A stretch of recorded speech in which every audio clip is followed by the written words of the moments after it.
सत श्री अकाल जी सारिਆਂ ਨੂੰ। मेरा नाम रजत है तो तुसी मेरा चैनल यो यमी वेख रहे हो। तो अज आप सरसों का साग बनाने चले हाँ तो नाल मक्की की रोटी भी। तो आप हुण राह च है गए तो आप ताज़ा साग तोड़न चले हाँ।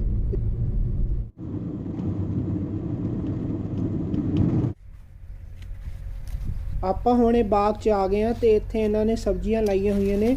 ਸਬਜ਼ੀਆਂ ਇੱਥੇ ਇਹਨਾਂ ਨੇ ਵਾਹਵਾ ਸਾਰੀਆਂ ਲਾਈਆਂ ਹੋਈਆਂ ਨੇ, ਮੂਲੀਆਂ, ਗਾਜਰਾਂ, ਧਨੀਆ ਤੇ ਮੇਥੀ ਤੇ ਪਾਲਕ। ਤੇ ਆਪਾਂ ਹੁਣ ਇੱਥੇ ਸਾਗ ਤੇ ਪਾਲਕ ਲੈਣਾ ਆ। ਜੇ ਤੁਹਾਨੂੰ ਸਾਡਾ ਵੀਡੀਓ ਪਸੰਦ ਆਇਆ ਤਾਂ ਸਬਸਕ੍ਰਾਈਬ ਜ਼ਰੂਰ ਕਰਿਓ, ਜੇ ਨਾ ਵੀ ਆਇਆ ਤਾਂ ਫਿਰ ਵੀ ਸਬਸਕ੍ਰਾਈਬ ਕਰਿਓ, ਕਿਉਂਕਿ ਹੁਣ ਆਪਾਂ ਰੁਕਣਾ ਨਹੀਂ, ਹੁਣ ਵੀਡੀਓ ਤੇ ਵੀਡੀਓ ਪਾਉਂਦੇ ਰਹਿਣਾ ਹੈ। ਇਹ ਵੀਡੀਓ ਪਸੰਦ ਨਹੀਂ ਆਈ ਤੇ ਅਗਲੀ ਵੀਡੀਓ ਜ਼ਰੂਰ ਪਸੰਦ ਆਊਗੀ ਤੇ ਸਬਸਕ੍ਰਾਈਬ ਜ਼ਰੂਰ ਕਰਨਾ ਵੀਰੇ। ਇੱਥੇ ਗ੍ਰੀਨਰੀ ਵੇਖ ਸਕਦੇ ਹੋ, ਕਿੰਨੀ ਵਧੀਆ ਵਾਈਬਸ ਆ ਰਹੀਆਂ ਨੇ ਇੱਥੇ। हाथ में पकड़ने से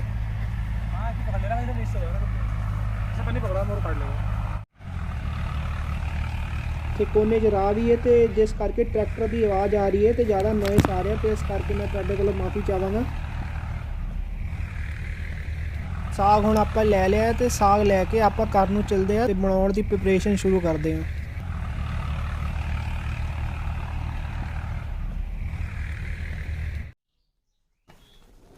ਹੁਣ ਆਪਾਂ ਸਾਗ ਲੈ ਆਏ ਹਾਂ। ਆਪਾਂ ਕੋਲ 1.5 ਕਿਲੋ ਸਾਗ ਆ ਤੇ 3 ਪਾ ਪਾਲਕ ਆ। ਤੇ ਹੁਣ ਆਪਾਂ ਨੂੰ ਸਾਗ ਨੂੰ ਕੱਟਣਾ ਬੈ ਕੇ। ਇਹ ਜਿਹੜੇ ਤੁਸੀਂ ਮੈਂ ਤੁਹਾਨੂੰ ਜਿਹੜੀ ਚੀਜ਼ ਵਿਖਾ ਰਿਹਾ ਇਹਨਾਂ ਨੂੰ ਡੰਠਲ ਕਹਿੰਦੇ ਨੇ, ਜਿਹਨੂੰ ਆਪਾਂ ਕਹਿੰਦੇ ਆ ਗੰਦਲ। ਤੇ ਗੰਦਲਾਂ ਦਾ ਸਾਗ ਜਿਹੜਾ ਬਣਦਾ ਇਹ ਆਹੀ ਚੀਜ਼ ਦਾ ਬਣਦਾ, ਜਿਹੜੇ ਕੋਨੇ ਤੇ ਡੰਡਲ ਹੁੰਦੇ ਆ, ਜਿਹੜਾ ਇਹ ਵਿੱਚ ਦੀ ਸਟੈਮ ਹੁੰਦੀ ਹੈ ਨਾ ਕਿਸੇ ਵੀ ਲੀਫ ਦੀ, ਹਰੇ ਹਰੇ ਪਾਰਟ, ਇਹਨੂੰ ਆਪਾਂ ਗੰਦਲ ਕਹਿੰਦੇ ਆ। ਇਹਦਾ ਹੀ ਸਾਗ ਬਣਦਾ ਵਧੀਆ ਸਵਾਦ। ਪਾਲਕ ਆਪਾਂ ਪਹਿਲਾਂ ਕੱਟ ਲਈ, ਹੁਣ ਅਸੀਂ ਸਾਗ ਕੱਟ ਰਹੇ ਹਾਂ। ਹੁਣ ਆਪਾਂ ਸਾਗ ਨੂੰ ਸਫਾਈ ਨਾਲ ਚੁਗ ਚੁਗ ਕੇ ਕੱਟ ਲੈਣਾ।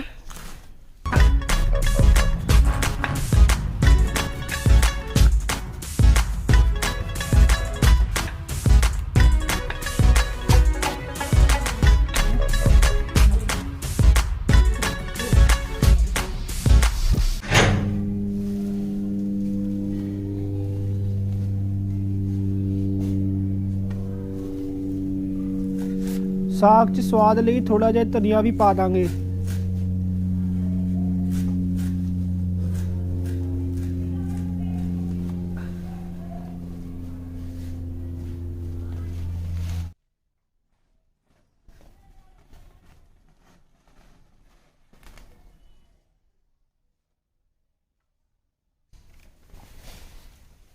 ਵੇਖੋ ਸਾਡਾ ਸਾਗ ਕਿੰਨਾ ਹਰਾ ਭਰਾ ਤੇ ਵਧੀਆ ਨਿਕਲਿਆ।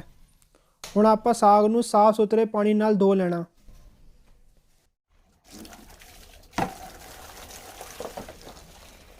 ਸਾਗ ਨੂੰ ਆਪਾਂ ਦੋਹੇ ਟੱਬਾਂ 'ਚ ਉਲਟਾ ਪਲਟਾ ਮਾਰ ਕੇ 6-7 ਵਾਰੀ ਧੋ ਲੈਣਾ।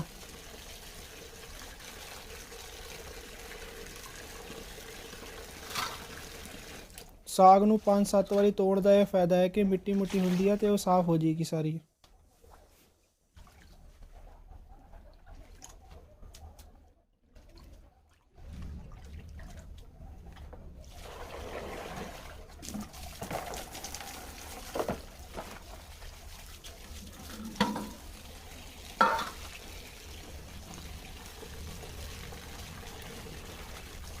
ਆਪਾਂ ਨੂੰ ਸਾਗ ਧੋਵਣ 'ਚ ਕੰਜੂਸੀ ਨਹੀਂ ਕਰਨੀ ਬਿਲਕੁਲ ਵੀ।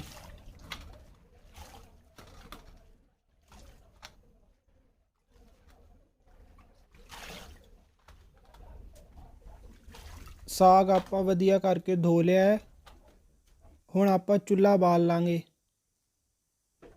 ਚੁੱਲ੍ਹੇ ਲਈ ਮੈਂ ਥਾਪੀਆਂ ਤੇ ਲੱਕੜਾਂ ਲਈਆਂ ਨੇ।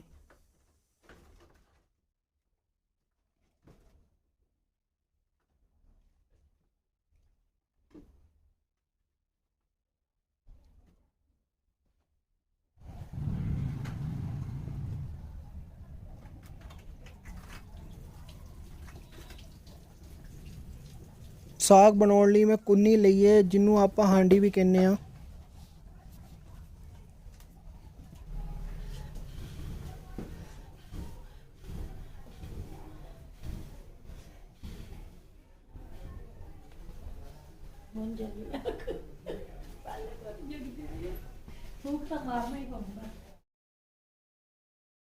ਆਪਾਂ ਹੁਣ ਸਾਗ 'ਚ 1 गिलास ਪਾਣੀ ਪਾ ਦਾਂਗੇ। ਕੱਟੇ ਹੋਏ ਸਾਗ ਨੂੰ ਆਪਾਂ ਕੁੰਨੀ 'ਚ ਪਾਤਾ ਹੈ। ਨਾਲ ਦੀ ਨਾਲ ਆਪਾਂ 5-6 ਮਿਰਚਾਂ ਪਾਤੀਆਂ ਨੇ।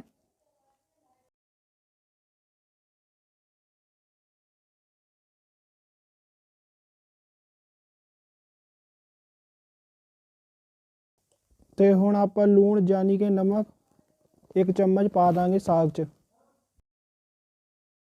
ਸਾਗ ਦਾ ਆਪਾਂ ਇਹ ਧਿਆਨ ਰੱਖਣਾ ਵੀ ਥੱਲੇ ਲੱਗਣ ਨਹੀਂ ਦੇਣਾ। ਜਦੋਂ ਤੱਕ ਸਾਗ ਪੱਕਦਾ ਥੋੜੀ ਦੇਰ ਬਾਅਦ ਹਿਲਾਉਂਦੇ ਰਹਿਣਾ ਆਪਾਂ। ਸਾਗ ਨੂੰ ਪੱਕਣ 'ਚ ਘੱਟੋ ਘੱਟ 1.5 ਤੋਂ 2 घंटा लगेगा।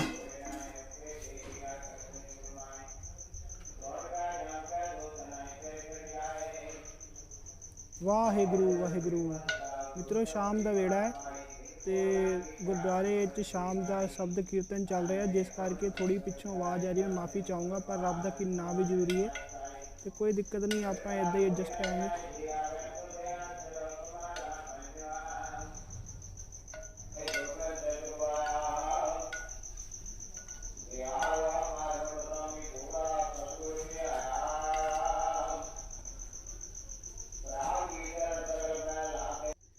तो हमारे साग का पानी सूख गया है, पानी कम ना पड़ जाए इसलिए हम इसमें पानी डाल रहे हैं थोड़ा सा।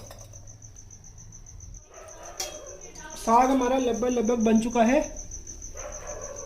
अब हमें इसे आँच नहीं देनी है और ऐसे ही इसको ढक के रख देना है। साग अब हमारा तैयार हो गया, इसको हम घोट लेंगे।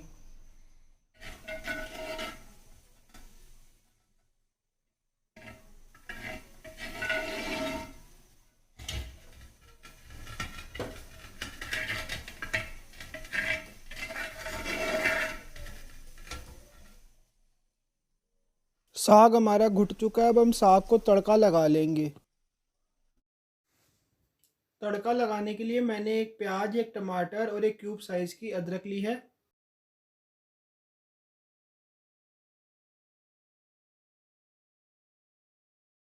इसे हम रफली काट लेंगे।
साग बनाते बनाते हमें भूख लग गई, इसलिए हमने कल वाला गाजर का हलवा खाना चाहा। ये गाजर का हलवा हमने कल बनाया था, इसकी रेसिपी आप हमारी पिछली वीडियो में देख सकते हैं। तड़का लगाने के लिए हमने आधी कड़छी तेल लिया है सरसों का।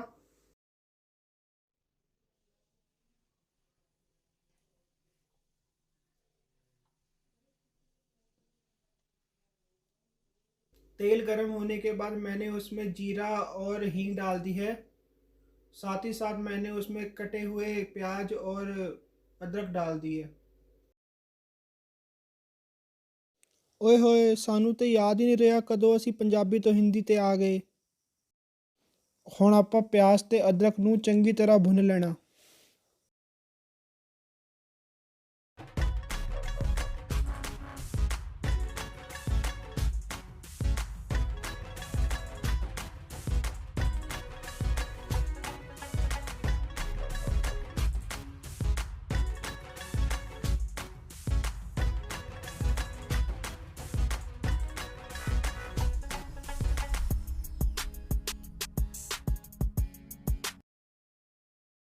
ਪਿਆਜ਼ ਭੁੰਨਣ ਤੋਂ ਬਾਅਦ ਆਪਾਂ ਤੜਕੇ 'ਚ ਟਮਾਟਰ ਪਾ ਦੇਣੇ ਆ।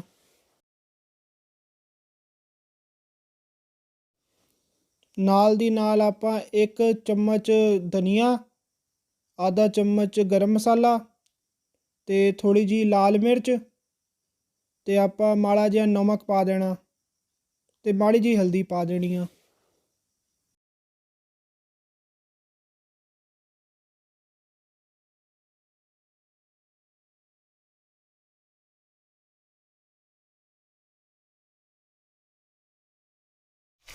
ਤੇ ਫਿਰ ਆਪਾਂ ਮਸਾਲੇ ਨੂੰ ਵਧੀਆ ਕਰਕੇ ਭੁੰਨ ਲੈਣਾ।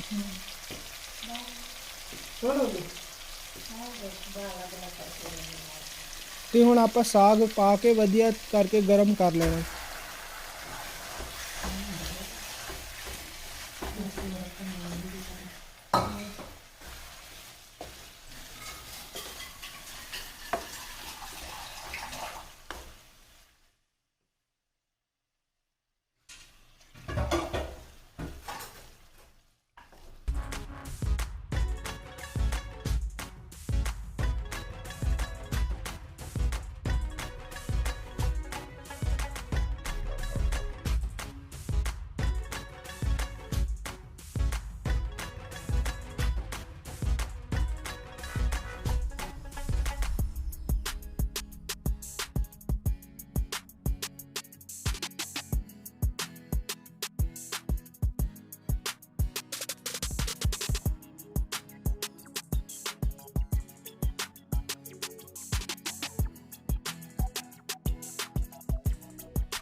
ਤੇ ਹੁਣ ਆਪਾਂ ਮੱਕੀ ਦਾ ਆਟਾ ਗੁੰਨ ਲੈਣਾ। ਮੱਕੀ ਦੇ ਆਟੇ ਵਿੱਚ ਮੈਂ ਥੋੜਾ ਜਿਹਾ गेहूं ਦਾ ਆਟਾ ਵੀ ਪਾਇਆ, ਜਿਸ ਕਰਕੇ ਰੋਟੀਆਂ ਸੌਫਟ ਬਣਨਗੀਆਂ।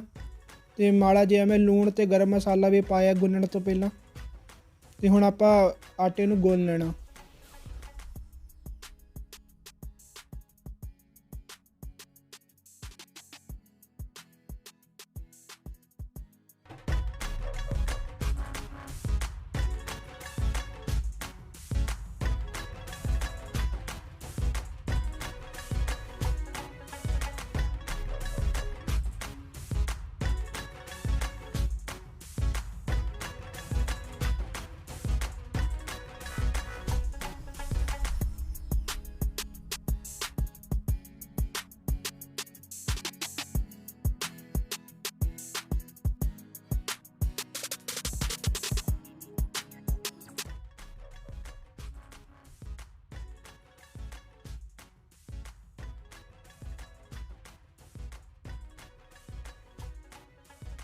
ਤੇ ਆਪਾਂ ਨਾਲ ਦੀ ਨਾਲ ਮੱਕੀ ਦੀਆਂ ਰੋਟੀਆਂ ਲਾਹ ਲੈਣੀਆਂ ਤੇ ਆਪਾਂ ਖਾਣੀਆਂ ਚਾਹ ਨਾਲ ਬੜੇ।